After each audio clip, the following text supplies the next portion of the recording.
Welcome to Thriving Out Loud, the podcast all about growth, strength, and living fully.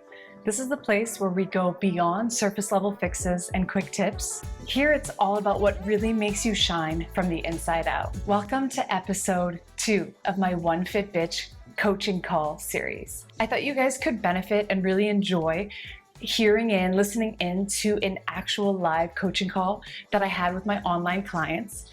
So here we talk about a wide range of topics on how they can really level up their fitness, their mental, their life, right? It all goes hand in hand. So I talk a lot about nutrition tips, workout tips, mental tips. So if that sounds like something you're interested in, make sure to check back because I will be releasing 5 episodes. These are coaching secrets that I've used that really help level up, that really help people finally make it click in their mind.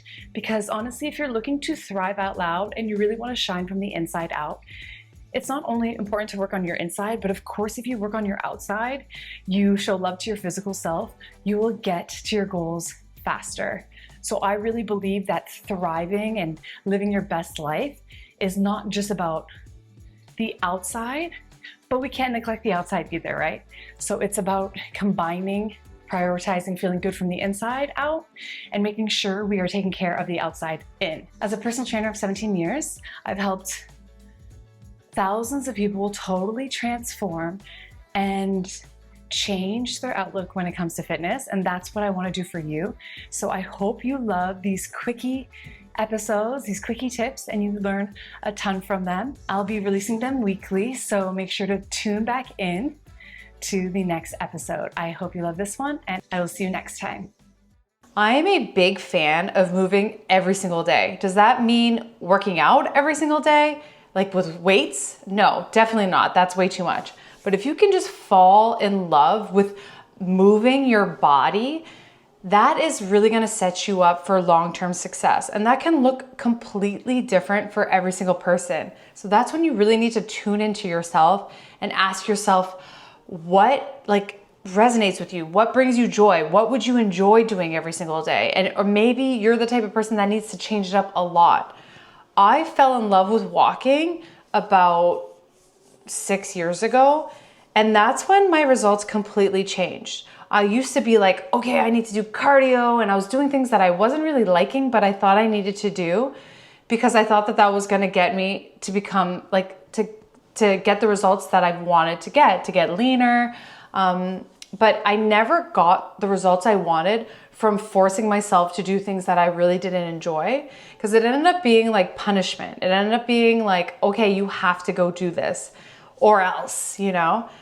But weight training and just finding movement outside of weight training that you enjoy, weight training facts, science shows that it boosts your metabolism. It helps with long-term weight loss. It is the best thing that you can do to live a long, healthy life, because the first thing that goes when people go to homes is their strength. They can no longer get off of the toilet, and that is just a squat, okay? So once you no longer can squat, you no longer have independence. But so besides weight training though, because let's say you're only lifting weights twice a week, 3 times a week, depending on your schedule. How can you find ways to move your body? Because we are meant to move.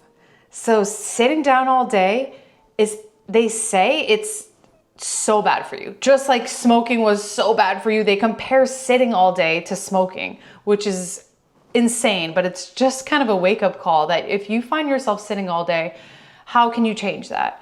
And it doesn't have to be a lot. A little goes a long way. I've had some clients that were so busy that all they could give me was a 10-minute walk after each meal or before each meal, 3 times a day.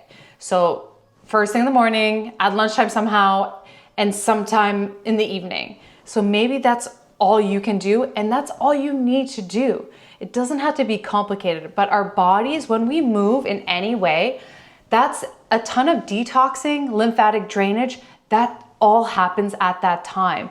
So if you want to be the healthiest version of you, it's not by sitting all day 4 times a week and then only lifting weights 3 times a week. So to feel your best, motion creates energy, right? A body that sits stays seated.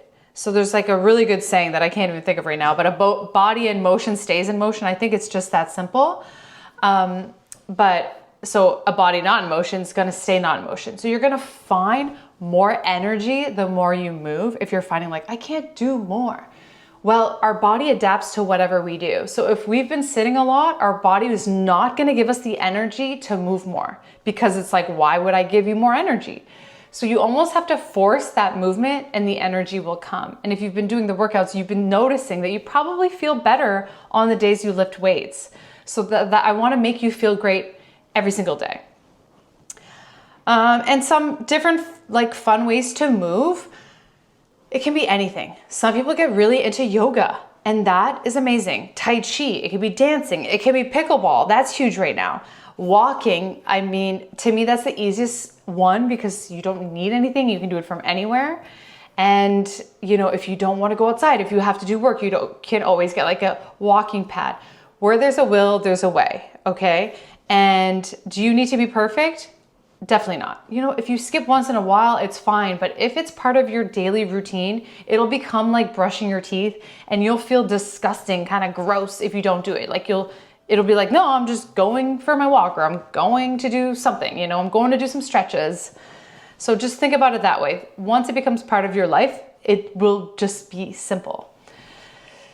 Anyway, besides moving, today my main topic is nutrition. I do want to talk about nutrition because it's such a huge component of how we feel and how we perform in the gym and losing weight and building muscle. So I want to talk about nutrition today. So if you have any questions, make sure to write them down. But to start, I want to emphasize that no single diet fits everyone. I think that's where a lot of people miss the boat. They're like, oh, I think she looks great. How does she eat? I'm going to try to eat exactly like her. And that never works because we are such different individuals and what we enjoy is different. And that really matters. What our body thrives on is different. You know, like you may feel really good eating mainly vegetables and somebody else may feel really good eating mainly meat, or somebody else might feel good eating mainly carbs. And so if you're trying to follow what vegetable or meat person is doing and you feel best, your digestion system feels best on carbs, it's not going to work. You're going to keep not feeling great and not enjoying your food. So I think that's where we really, really miss the boat. There's multiple different ways to eat healthy to reach your goals. And this is where, like, I understand why people get so passionate about one diet, but it's because it's worked for them. They thrived on it. Doesn't mean you're going to thrive on it, but they've had such good results that they want you to try it, but it doesn't mean it's good for you. So I like to kind of simplify it into almost, what I've noticed is there's usually two different types of people. There's the people who go with like diet food, low calorie food, and they're fine. They kind of enjoy it. It's fine. And, you know, so let's call them group A. And then there's this other group that's like, that's disgusting. Protein bars are disgusting. You know, protein powder is disgusting. Low calorie, anything is disgusting. And that's fine. Either group you're in, you can reach your goals. So for me, I would put myself more on group A. But what I did wrong is these people, they can cut out too much good stuff. They can cut out too much fat. You're just focused on too low calorie, and then you end up under eating. Two types of people who like are okay with changing up like a cookie recipe, for example. So it's like, okay, instead of full fat butter or something, you're gonna do applesauce. And some people don't notice the difference and they enjoy it. And if that's you, great. Some people, as soon as you take away the butter, as soon as you take away the full fat, they're like, that tastes disgusting. I can't eat that. You can hit your goals. I think you're better off if you're in this group, to be honest. But if I can give either group advice, it's almost similar. So what I've noticed for me is I kind of teeter back and forth now. I used to put myself in this, okay, only change everything for applesauce and low calorie dips or whatever. And then I always felt like not satisfied. But if you feel good there, that's okay. As long as you understand, you know, what enough food is, and as long as you're doing enough balance. But at the end of the day, Like I said, it doesn't matter. But what matters is food ingredients and quality. So what happens with group A is the low calorie group is that they're going to start eating chemicals, fake foods, not real stuff. They're filling their palate with, it's not food. And you're never going to reach your goals if you're going for low calorie chemicals. That's the truth. Like Walden Farms syrup, low calorie this, like it's not real food. If it can sit in a package forever and never goes bad, it's not real food, and that's not what the main part of your diet should include. So that's a mistake if you're eating like that. It still needs to be real food, real ingredients, and it has to be able to go bad. Over here, if you're group B and you really like more rich foods, and like I said, I'm like right in the middle. I go back and forth on what I eat throughout the day. So you can reach your goals with either one. I actually reached my goals when I allowed myself more of these foods. But so these people, they're like, I'm never giving up my full fat cheese, full fat butter, full fat milk. I like rich, maybe full fat meat. That is fine. And I actually think like this might be healthier in the long run because you're not really cutting corners. But the one thing that you need to make sure here is ingredients and quality. I used to think that like Alfredo sauce was unhealthy. No, it's how you make it. So you can make a rich sauce, but are you using high quality dairy? And it is more expensive. So it would be organic, grass-fed. So if you want to eat like this, it may cost you a bit more to change things up, but you need to choose high quality ingredients, or else it's the same problem as the low calorie group. And the other thing is portion sizes really matter. They do matter in both, but since you're eating richer foods, you need to pay attention to your portion size. Over here in the, like, I don't mind more diet foods. Let's say if you're okay with like big salads or something like that, then yeah, you can eat more of it. Or low calorie popcorn. Yeah, that's bigger portions. But over here, if you're eating like cheese, which is great, like I said, I do both. So I definitely don't want you to think that there's one that's off limits. Definitely not. Cheese is higher calorie. Not that higher calorie food is bad, but we just need to understand that we can't just like eat as much cheese as we want till our stomach hurts and expect us to get as lean as possible. So it still matters our digestion and portion. So I feel like both groups need to pay attention to how they feel. If you're eating and you feel really full, your stomach's almost in pain, even if it was low calorie food, that's not gonna get you to your best results. The sooner you can be in tune with what works best for you, the sooner your body's gonna be like, oh, thank you. You're paying attention. I'm trying to give you these signs. That didn't feel good. This doesn't feel good. I don't sleep well when you eat too late. Whatever the thing is for you, once you start paying attention and start giving your body what it's telling you it needs, what it feels good on, what it thrives on. Like for me, I need a lot of carbs actually. Like I do eat a lot of protein, but as soon as I try to cut down on my carbs, I feel terrible. I have zero energy. So that's not how I got lean. I got lean by a lot, like listening and be like, oh, you know what?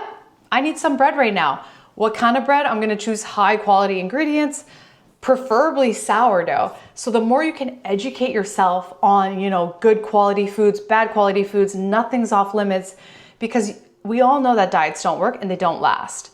So if you need more tips on food and making food decisions, I do have my free ebook on the website. It's free for any members. So if you haven't looked through it, look through it. I explain what a macronutrient is. I explain what different carbs and different protein, different fats are, and how to eat to feel your best, to give you kind of an idea, but it's not like a meal plan. It just shows you the basics so you can kind of understand nutrition better.